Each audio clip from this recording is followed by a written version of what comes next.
Ndugu yangu Eliakim Muchano, umesafiri sana kuelekea Nairobi na kurudi hapa Mombasa kutumia kwa reli yetu ya kisasa SGR. Ndio. Umesafiri sana sana. Unajua pale ile process pale pa kuprint ticket. Class zote na nimetembea. Sawa. Nimetumia. Isipokuwa hii mpya. Pale kwa kuprint ticket pale.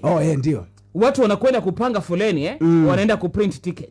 Kila mmoja ana haraka yake, kila mmoja ana upole wake.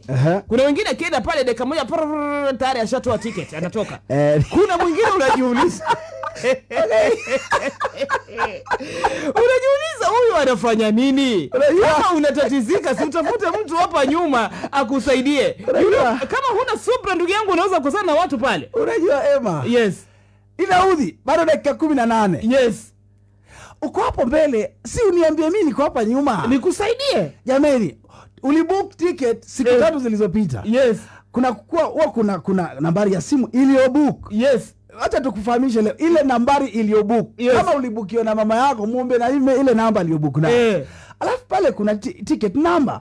No. Wenda uweke tu ticket number pale. Hiyo hata si elimu ambayo tunafaa kuitoa wale ndugu zetu wanafanya kazi. Lakini sasa kuna wengine anapiga mapozi tu pale. Ana haraka. Hawana haraka kabisa. Hana haraka, unamwona yani huku kama you're not patient.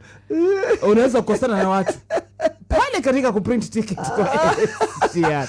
Jamani, mimi niliweza kunikera juzi nikasema alafu pia SGR nyingi zimeharibika. Utaona zimeanza kuharibika. Yes. Hizo machine. Jamani, turekebishe. Angalau. Lakini watu ni very true Emma. Hilo mimi nakubaliana nalo kabisa. Kuna mtu tu ako pale tu sijui haelewi. Kama uelewi si uulize. Sasa sisi tuko hapa nyuma tunaenda tukichungulia bado haja print. Unaenda ukichungulia. Jamani, na unajua kuna safari ndefu kutoka hapo kwenda kupanda hiyo train. Anyway, tumelizungumza tunaomba radhi kama kuna mmoja ambaye pia tumemkera upande mwingine, lakini nimezungumza initoke. Tuwe watu kama hujui kitu uliza.